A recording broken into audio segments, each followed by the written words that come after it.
Hey guys, it's Eshani, aka Total Makeup Junkie 101. So Anastasia Beverly Hills is at it again. They launched a brand new eyeshadow palette that basically sent the whole online makeup world into a frenzy, as Anastasia releases tend to do. The second I saw the preview pictures for this new Norvina eyeshadow palette, I personally basically flipped out. I was really excited. Anastasia eyeshadow palettes, I would say, are probably some of my favorite eyeshadow palettes out there. We all know that the Modern Renaissance is mine and a lot of other YouTubers' favorite eyeshadow palette of all time. At least one of my favorite eyeshadow palettes of all time. So when I saw the color scheme for this new Norvina eyeshadow palette, I got really excited because I have to say it's pretty much the opposite of the Modern Renaissance, in the sense that the Modern Renaissance is super warm, pinky, pretty, reddish tones, whereas on the other hand, the Norvina palette is also pretty, but it's very cool. It's pinky, it's purpley. It almost looks like, for me, it reminds me of like a flower child or something. It's just such a pretty looking palette. I was super excited to get my hands on this palette. I purchased it directly off the Anastasia website the day it launched. This palette retails for $42. As far as I know, it is a permanent palette in the Anastasia range, and this palette will be available basically everywhere Anastasia cosmetics are sold really soon. I'll go ahead and put the exact dates down below in the description box in case you're curious of any specific retailers. Now, for those of you guys who don't know who Norvina is, first off, she is such a beautiful person. Oh my goodness. The pictures she posts, I've never met her in person. If I did, I don't doubt for a second that she would be equally beautiful, if not more beautiful. She is Anastasia's daughter. This palette was just like her baby. She completely and totally created it. I'll read what it says right on the back of the unit carton here. This is a quote from Norvina regarding this palette. It says, "I've always wanted to create a palette that embodies my spirit. I'm a dreamer at heart and get lost in my own fantasy world daily. It's a whimsical palette that leaves you feeling carefree. If I had to explain how these colors make me feel, I would say happy." I gotta say, I agree with the color scheme. It is a very whimsical, dream, like fairy-like color scheme. Here's the outer packaging of the new Norvina palette. It is the exact same size and overall like texture as the other Anastasia palettes, like the Modern Renaissance or the Soft Glam. It's got that kind of velvety, fuzzy feel, which I have to say is nice initially, but it does get dirty pretty quickly. The actual color of this palette is absolutely stunning. I love this kind of like purple periwinkle color. It's beautiful. And then when you pop open the palette, there is a little mirror up here, and then you are getting 14 different eyeshadows. Just taking a look at the layout here, you can see that the top row of 7 shadows are all a shimmery metallic finish, and then the bottom row of 7 shadows are either mattes or satin finish shadows. Here are swatches of the top row in the Norvina eyeshadow palette. From left to right, we have the shades Dreamer, Summer, Wild Child, Rose Gold, Celestial, Dazzling, and Drama. And then here we have the 7 shades in the bottom row of the palette. From left to right, we have Base, Soul, Incense, Love, Volatile, Eccentric, and Passion. Okay guys, I'm gonna just say it.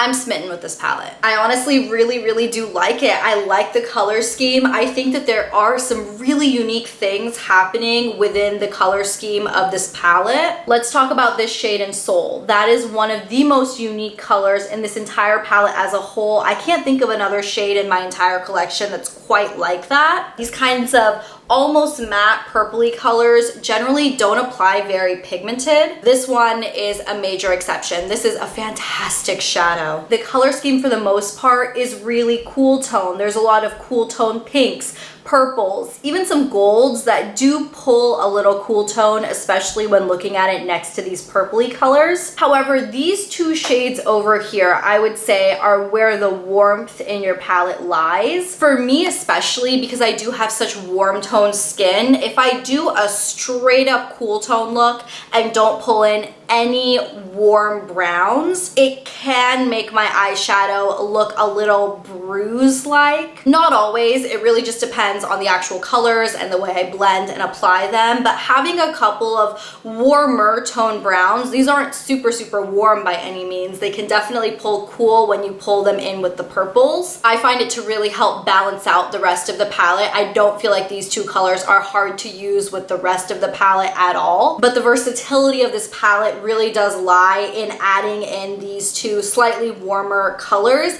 that can help balance out the look. As far as the texture of these shadows go, let's talk about the top row first. Most of these shadows are very foiled. Applying with your finger will deliver the most color pop in the least amount of effort or time, but you can make these work with stiff, flat brushes as well. When you swatch these foiled metallic colors with your finger, they almost feel creamy, like they almost feel like a cream shadow. They're not. They are a powder, but they go on insanely foiled. They are beautiful. In terms of the bottom row, which has your matte or satin finish type colors, there are three colors distinctly that when you look in the pan, you can see some shimmer in them. That would be this color, and this pink over here. I'm pretty sure they added a little bit of shimmer in the pink and purple in particular, because adding that slight bit of sparkle, it's not chunky, it's not glittery, it's nothing crazy, but a straight up matte pink or a straight up matte purple generally will be a little patchy on the skin. It's not really going to be the easiest color to blend, especially given the lightness of these shades. I feel like that little bit of shimmer does help bind the pigment together, and it really does help it blend. However, just because you can see a slight bit of shimmer in the color in the pan,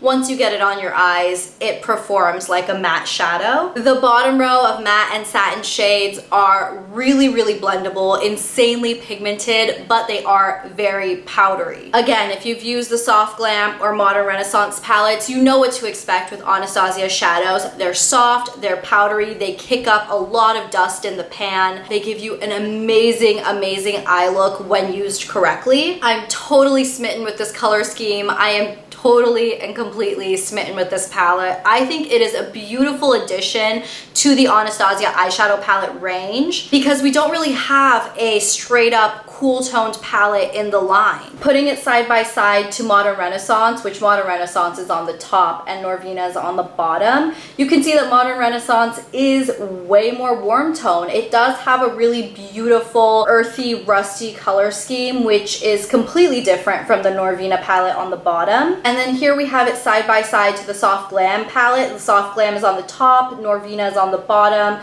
Again, you can see Soft Glam is just a lot more basic. It's a lot more neutral. It has a lot more mattes in it. It's more of your everyday wearable palette. So I think next to these two palettes and then adding this one in, and then of course they have Subculture, this is just a totally different animal all in itself. I'm gonna go ahead and hold the Norvina palette up to a couple of other palettes that I was requested some side-by-side looks of. One of them is the Huda Beauty Desert Dusk palette. This one is another really amazing palette. I did a full review on this. I'll link it below if you're interested. So here we have a look at those two palettes next to each other. On the top we have the Huda Beauty Desert Dusk palette, and on the bottom we have the Anastasia Norvina palette. You can see they're different. I mean, sure, they have a similar sort of cool tone, pinky tone vibe going in some of the colors, but none of them are exact dupes at all. And then the other palette I wanted to quickly do a side-by-side of. A couple of you have asked how it compares to the Natasha Denona Lila palette. So here we have a look at those two palettes directly next to each other. On the top we have the Natasha Denona Lila palette, and on the bottom we have the Anastasia Norvina palette. The only similarities here are that there is a cool tone, purpley pinky color scheme, but again, no exact dupes in terms of colors. I also think this palette was launched at the absolute perfect time, because if you are kind of sick and tired of the warm tone red and orange color schemes that we're seeing in eyeshadow palettes so frequently, this is something different to add to your collection. It's something different, it's something beautiful, the quality is amazing. I really do like this palette. No complaints whatsoever. I wish I could give you guys a complaint. I really don't have a complaint. I always do pros and cons, but I really can't think of any cons with this palette. Like anything. All all the way down to the Anastasia website the day this palette launched was working smoothly. This palette is still in stock on the Anastasia website. It didn't sell out. There was no glitching. The site didn't crash. We all know that sometimes hyped up makeup releases are honestly the hardest freaking things to get your hands on, and I love that anytime Anastasia launches new product, they almost never have an issue with their website, at least as of late. Even when that new highlighter launched, the Amrezy highlighter, I had no issues with the website then. I love that. Thank you, Anastasia, for making my makeup shopping experience flawless, smooth. I got it in 2 days, didn't even upgrade to 2-day shipping. So honestly, no complaints at all. And then finally, let's go ahead and talk about a couple of housekeeping things regarding this palette. The eyeshadows in this palette are made in the USA, and the little double-ended brush, which is the same brush you get in the Modern Renaissance, the Soft Glam, the Subculture palette, that brush is made in China. You're getting 14 different pans of shadow in here. Each pan holds 0.71 grams of product, which is pretty small. That's a little bit less than half the size of a full-size MAC or Makeup Geek eyeshadow. That means that you're getting 9.94 grams of eyeshadow total in this palette. That means that you're paying $4.23 per gram for the shadows in this palette, which I will say is pretty high. That's definitely a higher price per gram than most even high-end shadow palettes like Urban Decay, Too Faced. Those shadow palettes tend to stay in the $3 a gram price range. So more than $4 a gram is pricey, but you are getting a ton of different colors. And if you're someone who owns a lot of eyeshadow palettes and you know you're probably not gonna run out of this anyways, it's always nice to not have to pay $160 or so for an eyeshadow palette. Natasha Denona. So there we have it. Those are all of my thoughts on the new Anastasia Beverly Hills Norvina eyeshadow palette. Thank you guys so much for watching. Please let me know in the comments down below if this palette is on your wish list, or if you've already purchased it, what do you think of it? Thank you guys so much for your love and support. I really appreciate you guys subscribing to my channel and sharing my video and doing all that good stuff. It really does mean a lot. And I will talk to you guys in my next video on Thursday. I'll see you then. Bye.